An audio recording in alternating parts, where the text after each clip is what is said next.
how to download and install Terabox. Hey there, welcome to Insightful Tutorials. In today's video, I will show you the easiest way to download and install the Terabox app on your mobile device. Without further ado, let's learn how to download it. Open Play Store on your Android device or App Store on your iOS device.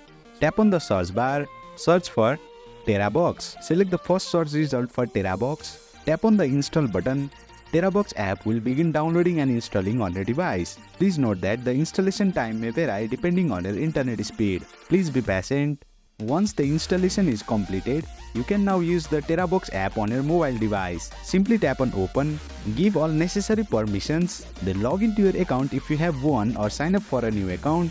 After that, you will be all set to use Terabox. And boom, you have successfully learned how to download and install Terabox on your mobile device. That's it for today's video. If you found this video insightful, please don't forget to hit the like button and make sure to subscribe to our channel for more insightful tutorials.